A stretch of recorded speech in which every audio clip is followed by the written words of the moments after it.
अब हम प्रश्नावली 2.2 देखेंगे। तो प्रश्नावली 2.2 का पहला प्रश्न है कि निम्न द्विघात बहुपदों के शून्य ज्ञात कीजिए और शून्यों तथा गुणांकों के बीच में संबंध की सत्यता ज्ञात कीजिए।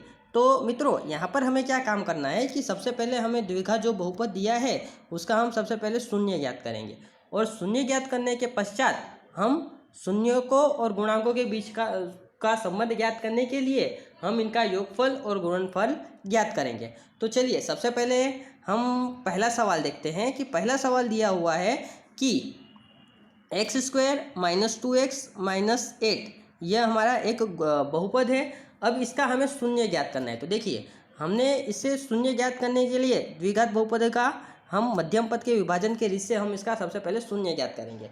तो मध्यम पद का विभाजन कैसे करेंगे? तो देखिए, यहाँ पर जो अंतिम पद है, अंतिम पद और प्रथम पद के सगुणकों के बीच में गुणाकार करेंगे। देखिए, यहाँ पर अंतिम पद क्या है? 8 है और प्रथम पद का सगुणक क्या है? 1 है। दोनों के बीच में गुणाकार करेंगे तो हमें मिलेगा 8। अब हमें क्या करना है कि अंतिम पद के पास जो निशानी है वो काम करना है। देखिए, अंतिम पद के पास निशानी कौन सी है? माइनस की है। तो हमें ऐसा काम करना है कि 8 का हमें ऐसा कुछ भाग करने हैं कि घटाव करने पर जवाब कितना मिले? हमें -2 मिले। तो देखिए, इसका 2 गुणनफल हमें क्या मिलेगा? 4 दूनी 8, 4 दूनी 8 भी होगा और उसके पश्चात हम 4 में से 2 को निकालेंगे तो बचेगा 2। तो हमारे 2 गुणनफल मिलेंगे 4 और 2। तो हमारा नया गुणनफल कुछ ऐसा बनेगा x² - 4x + 2x - 8। अब देखिए, यहाँ पर जो x है वो कॉमन है। देखिए, यहाँ x² के पास भी x है और 4x - 4x के पास भी एक x है। तो मैंने वहाँ पर x कॉमन निकाल दिया। तो अब अंदर बचेगा क्या? देखिए, यहाँ से x निकल गया तो बचेगा 1x और यहाँ से भी x निकल गया तो खाली क्या बचेगा? यहाँ पर 4। तो एक बचा x - 4। अब दूसरे में भी देखिए, +2x - 8 में दोनों में 2 कॉमन है। तो चलिए, यहाँ से मैंने 2 को बाहर निकाल दिया। तो चलिए, 2x में से x निकल गया, 2 निकल गया तो खाली यहाँ पर बचेगा क्या? खाली x। उसी प्रकार से 8 है तो 8 में से मैंने 4 निकाल दिया तो बचेगा क्या? खाली वहाँ पर 8 में से मैंने 2 निकाल दिया तो यहाँ पर बचेगा क्या? खाली 4 बचेगा। तो देखिए, तो यहाँ पर 2 गुणनफल हमें मिलेंगे x + 2 और x - 4। इस प्रकार से हमें 2 गुणनफल मिलेंगे x + 2 = 0 और x - 4 = 0। अब देखिए, 2 यहाँ पर प्लस है, बराबर के उस तरफ जाएगा तो कैसा हो जाएगा? माइनस। तो x बराबर हमें मिलेगा -2। उसी प्रकार से यहाँ पर x - 4 में 4 यहाँ पर माइनस है, वो बराबर के उस तरफ जाएगा तो कैसा हो जाएगा? प्लस हो जाएगा। तो +4 हो जाएगा। तो x बराबर हमें मिलेगा +4। इस प्रकार से x² - 2x - 8 के 2 शून्यक मिलेंगे -2 और 4। अब हम क्या करेंगे कि शून्यकों का हम सबसे पहले योगफल ज्ञात करेंगे। तो चलो, शून्यकों का योगफल कैसे ज्ञात करेंगे? तो जो भी हमें 2 शून्य मिले उसका हम योग कर लेंगे। देखिए, हमें 2 शून्य यहाँ पर कौन कौन से मिले हैं? -2 मिला है और +4 मिला है। ऐसे 2 शून्य मिले हैं तो दोनों को का हम योगफल कर लेते हैं। तो चलिए, -2 में 4 जोड़ेंगे तो कितना हो जाएगा? Minus plus minus. तो 4 में से 2 माइनस करेंगे तो हमें कितना मिलेगा? 2 मिलेगा। तो चलिए, अब यह जो है 2 प्लस में आया है। अब देखिए, यहाँ पर हमें सूत्र मालूम है कि -x का गुणांक बटे में x² का गुणांक वो शून्यकों का योगफल होता है। तो यहाँ से जो माइनस है वो ट्रांसफर हो जाएगा 2 के पास में, तो इसलिए 2 हो जाएगा -2। तो x का गुणांक आपको मिलेगा -2 और x² का गुणांक आपको मिलेगा 1। देखिए, अगर ये हमारा सही होगा तो हम बहुपदी के एक बार चेक करते हैं कि क्या ये सही है कि नहीं है। तो हम एक बार मुख्य बहुपदी में देखते हैं। तो देखिए, हम मुख्य बहुपदी में देखेंगे तो हमें पता चलेगा कि जो x का गुणांक है वो -2 है, तो हम देख सकते हैं है। उसी प्रकार से अब x² का गुणांक है वो कितना होना चाहिए? हमारा 1 होना चाहिए। तो क्या x² का गुणांक 1 है? तो हम देखते हैं यहाँ पर है, मतलब कि ये हमारा संबंध सही है। उसी प्रकार से अब शून्यकों का हम गुणनफल ज्ञात करेंगे। तो चलिए, शून्यकों का गुणनफल कैसे ज्ञात करेंगे? तो दोनों शून्यकों का गुणनफल निकाल देंगे। तो चलो, हमारे पास 2 शून्य क्या है? -2 और 4, दोनों का गुणाकार कर लेते हैं। तो प्लस माइनस होता है माइनस और उसी प्रकार से 2 चौक होता है 8, तो हमें मिलेगा -8। तो चलिए, तो अब यहाँ पर बटे में कुछ नहीं है तो 1 तो रहेगा ही।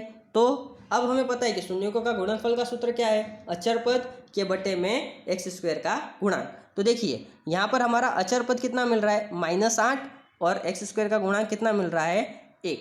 इसका हम मुख्य बहुपदी के साथ चेक करते हैं क्या ये सही है या फिर नहीं है। तो देखिए यहाँ पर अचर पद -8 है तो हाँ है। उसी प्रकार से एक्स स्क्वायर का गुणांक है 1 होना चाहिए तो 1 है तो हाँ है। तो इस प्रकार से हमने जो संबंध देखा ये बिल्कुल सत्य है। उसी प्रकार से अब हमारा दूसरा सवाल है कि 4s² - 4s + 1 इसका हमें विभाजन करना है। तो चलिए इसका भी हम मध्यम पद के रीत से विभाजन करेंगे। तो देखिए हम क्या करेंगे, सबसे पहले जो अंतिम पद है और जो प्रथम पद है उसका गुणाकार करेंगे। यहाँ पर अंतिम पद क्या है, +1 है और प्रथम क्या पद क्या है, वो है +4। तो चलिए 1 और 4 का हम गुणाकार करते हैं। तो चलिए 1 और 4 का गुणाकार करेंगे तो हमें मिलेगा 4 एकम 4। उसी प्रकार से अब हम क्या करेंगे कि ये दोनों के बीच में 4 का हमें कुछ ऐसा भाग करना है कि उसका जोड़ करने पर जवाब कितना आना चाहिए, -4 आना चाहिए। तो चलिए जोड़ करेंगे तो -4 है तो हमें पता है कि 4 का कैसा विभाजन कर सकते हैं गुणनखंड, 2 × 2। अब दोनों को समान जोड़ करना है तो दोनों निशानियाँ समान होनी चाहिए, मतलब कि -2 -2 ऐसे मेरे 2 गुणनखंड मिलेंगे। तो जो मेरा नया गुणनखंड मिलेगा वो कुछ इस प्रकार से होगा कि 4s² - 2s + 1। अब देखिए 4s² - 2s में दोनों के अंदर 2s है तो यहाँ से मैं 2s को कॉमन निकाल देता हूँ। तो देखिए यहाँ 4s² में से 2s निकल जाएगा तो यहाँ पर बचेगा खाली क्या, 2s। उसी प्रकार से यहाँ से 2s पूरा निकल गया तो यहाँ पर कुछ नहीं बचेगा तो 1 रहेगा। उसी प्रकार से दूसरे वाले बहुपद में -2s + 1 है। देखिए अब यहाँ पर कोष्टक में निशानी क्या है, 2s - 1 है और यहाँ पर 2s + 1 है। तो हमें क्या करना पड़ेगा, -1 को बाहर निकालना पड़ेगा। 1 को बाहर निकालेंगे तो अंदर की जो निशानी है वो पलट जाएगी। -1 को जब भी हम बाहर निकालेंगे तब अंदर की सारी निशानी क्या हो जाएगी, बदल जाएगी। तो देखिए यहाँ पर मैंने -1 को बाहर निकाला तो जो -2s है वो +2s हो गया और जो +1 है वो -1 हो जाएगा। तो इस प्रकार से हमें 2 गुणनखंड मिलेंगे, 2s - 1 और 2s - 1। अब इसके बराबर हम ले लेंगे 0। तो देखिए 2s - 1 बराबर हम ले लेंगे 0। अब देखते हैं, देखिए अब एक यहाँ पर क्या है, प्लस है, माइनस में है, वो बराबर के उस तरफ जाएगा तो कैसा हो जाएगा, प्लस। तो देखिए हमें मिलेगा 2s = 1। अब हम क्या करेंगे कि हमें यहाँ से s निकाल लेंगे। तो s बराबर हमें क्या मिलेगा, देखिए s के साथ 2 गुणाकार कर रहा है, बराबर के उस तरफ जाएगा तो कैसा करेगा, वो भाग करेगा। तो s बराबर हमें मिलेगा 1/2। उसी प्रकार से अब हम क्या करेंगे कि हमें 2 शून्य प्राप्त हो चुके हैं। क्या मिले हैं हमें 2 शून्य, 1/2 1/2, मतलब कि 2 समान शून्य हमें प्राप्त हुए हैं। तो अब हम क्या करेंगे, शून्यकों का योगफल करेंगे। तो शून्यकों का योगफल करते हैं तो हम 1/2 और 1/2 को जोड़ेंगे तो हमें कितना मिलेगा, देखिए हर समान है तो ऊपर का सीधा जोड़ हो जाएगा। तो 1 और 1 हो जाता है 2, 2/2 हो जाएगा और वो किसके बराबर होगा, 1 के बराबर होगा। लेकिन मित्रों यहाँ पर जो हमें अंक दिए हैं वहाँ पर हमें देखिए, वहाँ पर जो s² का गुणांक है वो 4 है। तो इसके लिए हम क्या करेंगे कि इसका लसव निकाल देंगे। तो नीचे और ऊपर हम क्या करेंगे, 4 के साथ गुणाकार कर देंगे तो जिससे कि हमें यह आसानी से प्राप्त हो सके। तो देखिए अब हम क्या करेंगे कि नीचे और ऊपर एक 4 से गुणाकार कर दिए तो ऊपर मिलेगा -4 और नीचे भी हो जाएगा +4। तो अब देखिए -4 है वो किसका गुणांक माना जाएगा, s का गुणांक माना जाएगा और जो +4 है वो s² का गुणांक माना जाएगा। अगर हमारा सूत्र सही है तो वो देख लेंगे। चलो s का गुणांक हमारा कितना आना चाहिए, -4 आना चाहिए। देखिए हम मुख्य बहुपदी में देखते हैं कि क्या वो सही है कि नहीं है। तो देखिए हमारा मुख्य बहुपदी यहाँ पर है तो क्या s का गुणांक -4 है, तो देखते हैं हाँ है। उसी प्रकार से s² का गुणांक भी कितना होना चाहिए, +4 होना चाहिए। तो क्या s² का गुणांक +4 है, तो वहाँ है। उसी प्रकार से अब हम क्या करेंगे, शून्यकों का गुणनफल ज्ञात करेंगे। तो शून्यकों का गुणनफल हम कैसे ज्ञात करेंगे, तो जो भी शून्य हमें मिले हैं उसका गुणाकार कर देंगे। तो 1/2 गुणा 1/2। तो देखिए 1 गुणा 1 तो होता है 1, उसी प्रकार से 2 दूनी होता है 4।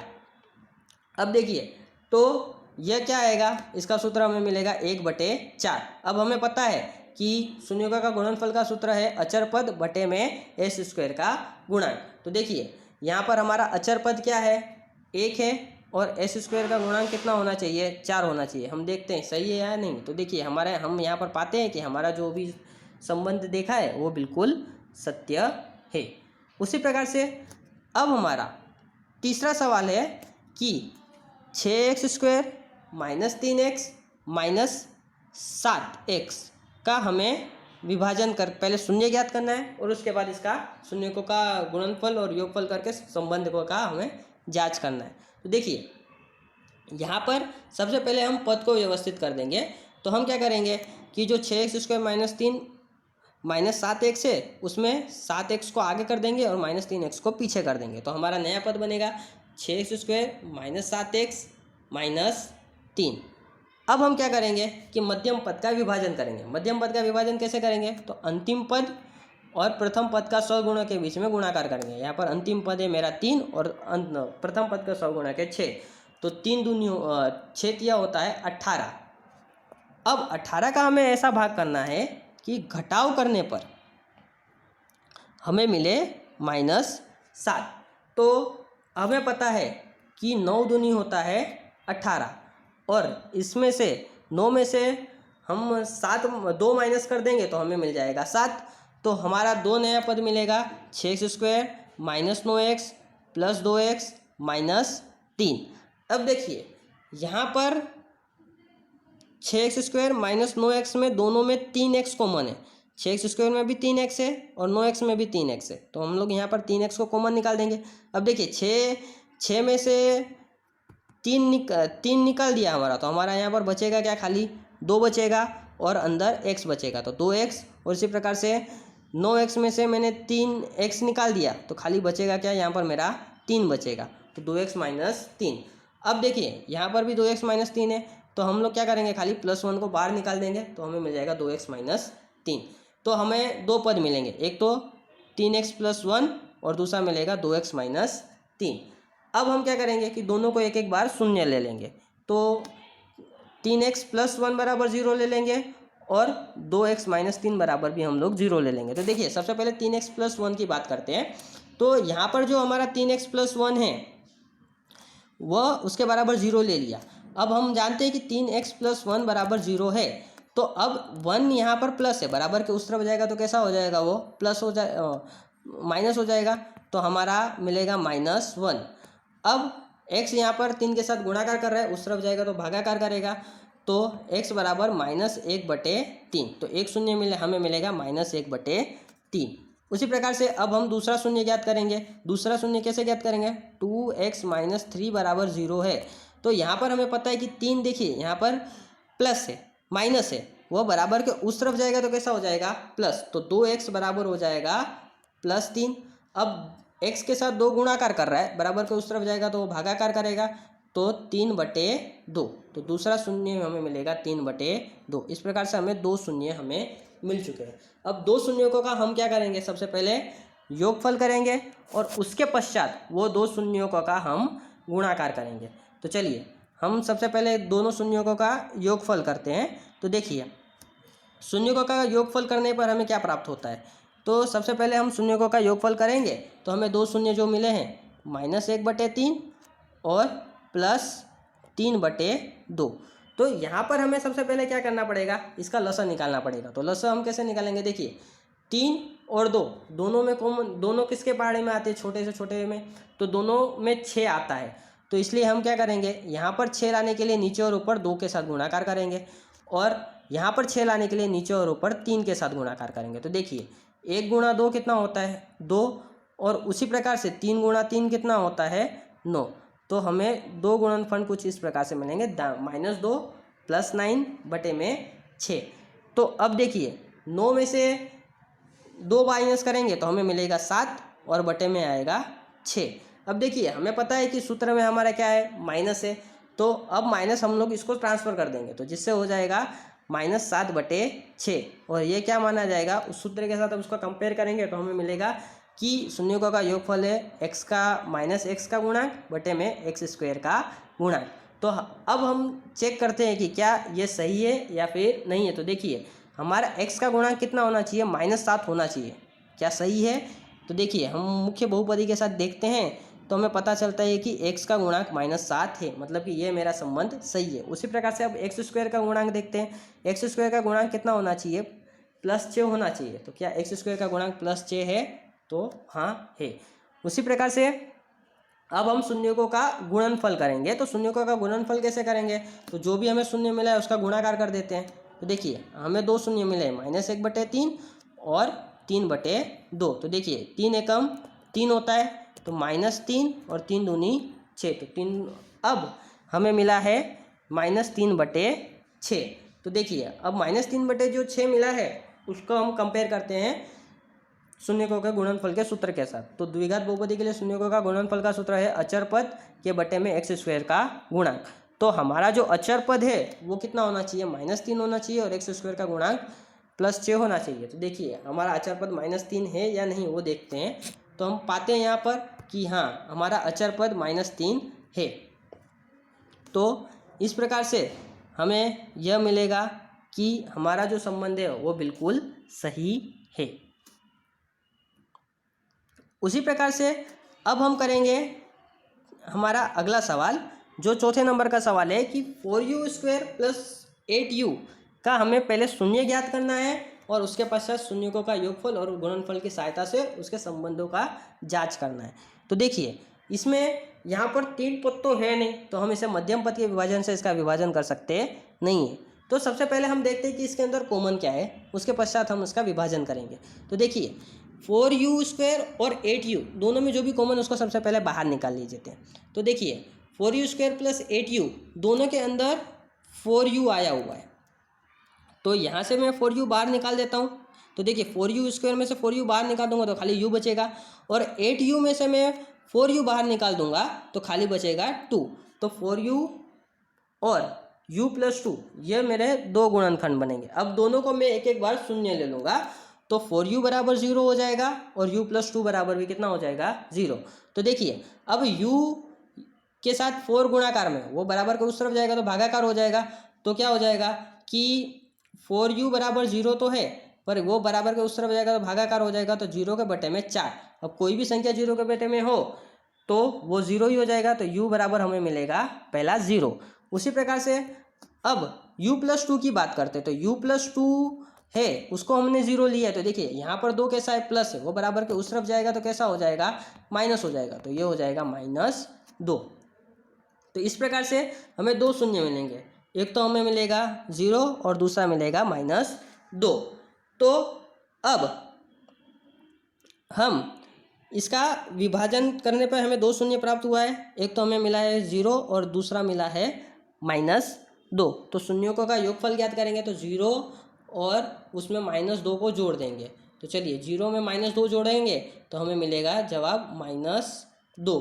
परंतु देखिए यहाँ पर हमारा जो है वो 4 और 8 के रूप में दिया गया है, मतलब कि इसको हमें कुछ समान संख्याओं के साथ गुणाकार करना पड़ेगा जिससे कि हमें वो बड़ी संख्या प्राप्त हो सके। तो देखिए हम क्या करेंगे कि नीचे और ऊपर 4 के साथ गुणाकार कर देते। तो चलिए 4 दूनी होता है 8 और 1 गुणा 4 होता है 4, मतलब कि -8/4 यह हमें प्राप्त होगा। अब देखिए यह माइनस में है, अब यह माइनस सूत्र का माइनस और यहाँ का माइनस दोनों कैंसिल हो जाएगा, तो u² का गुणांक हमें मिलेगा +8 और u² का गुणांक मिलेगा हमें +4। तो देखिए हम यहाँ पर चेक करते हैं कि क्या हमारा ये सही है या फिर नहीं। तो देखिए हमारा u का गुणांक +8 है तो बिल्कुल है, उसी प्रकार से u² का गुणांक +4 है तो हाँ बिल्कुल है, मतलब कि हमने जो ये देखा है वो बिल्कुल सही है। उसी तरह से हम उनका गुणनफल भी ज्ञात कर सकते हैं। तो देखिए गुणनफल कैसे ज्ञात करेंगे? तो 0 का -2 के साथ गुणाकार कर देंगे तो हमें जवाब क्या मिलेगा? 0 ही मिलेगा। तो हमें मिलेगा कि 0 वो अचर पद होना चाहिए। तो देखिए यहाँ पर अचर पद है, तो आप पाएंगे कि बहुपदी में अचर पद है नहीं, तो इसका मतलब कि हमने जो संबंध देखा है वो बिल्कुल सही है। उसी प्रकार से अब हम अगला सवाल देखते हैं कि हमारा अगला सवाल है कि t² - 15 का हमें विभाजन करना है। तो देखिए हम इसका विभाजन कैसे करेंगे? तो इसके लिए हम हमारे पुराने सूत्रों को याद करेंगे।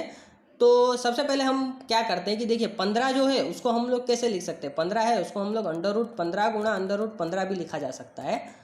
अब तो मतलब कि ये हमारा कुछ नया सूत्र कुछ इस प्रकार से बन जाएगा, t² माइनस √15 का स्क्वायर।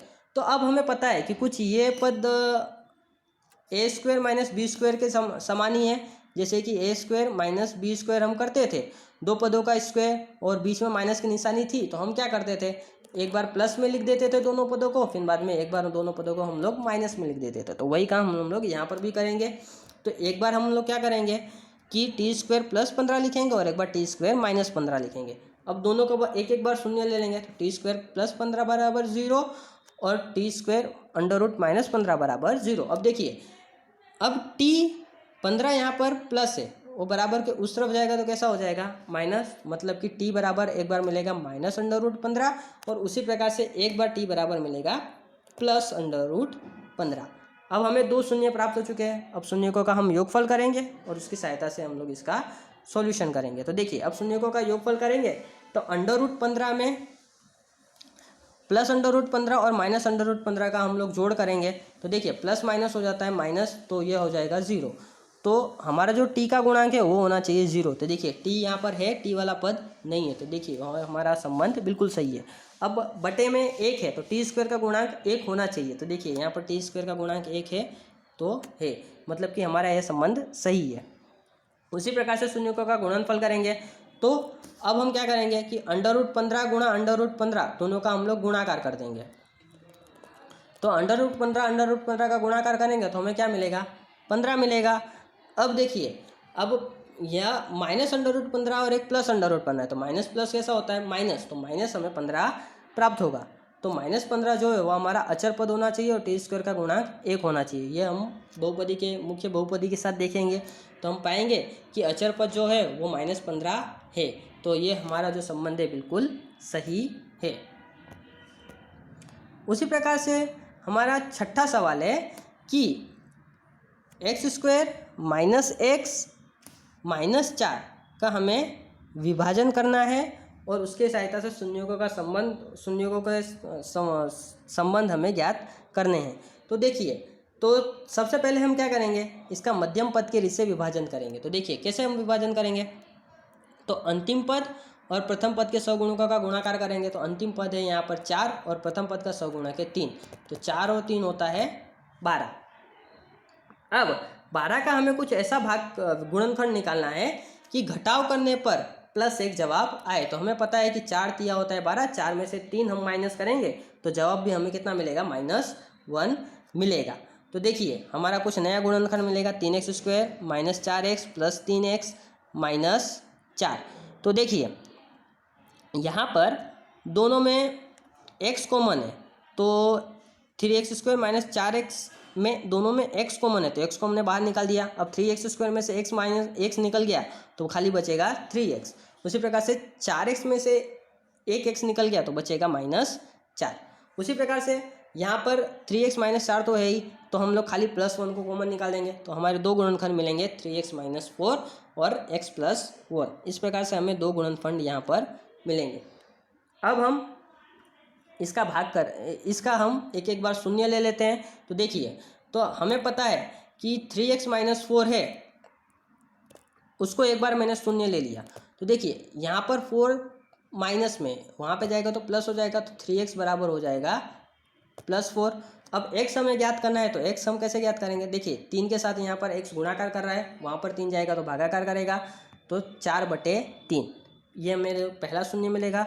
उसी प्रकार से मुझे दूसरा शून्य क्या मिलेगा, देखिए x + 1 बराबर है मेरा 0। अब यहाँ पर +1 है, वहाँ पर जाएगा तो कैसा हो जाएगा, माइनस हो जाएगा, तो x बराबर हमें मिलेगा -1। इस प्रकार से हमें दो शून्य मिलेंगे, एक तो मिलेगा 4/3 और एक मिलेगा -1। अब हम क्या करेंगे कि इनका योगफल करेंगे, तो 4/3 और -1 का हम योगफल करते हैं। तो चलिए 4/3, अब देखिए प्लस माइनस होता है माइनस, तो -1। अब देखिए यहाँ पर हर समान नहीं है, तो सबसे पहले हमें हर समान करने पड़ेंगे। तो देखिए यहाँ पर 1 है तो ऊपर नीचे हमें 3 से गुणाकार करेंगे जिससे कि हर समान हो जाए।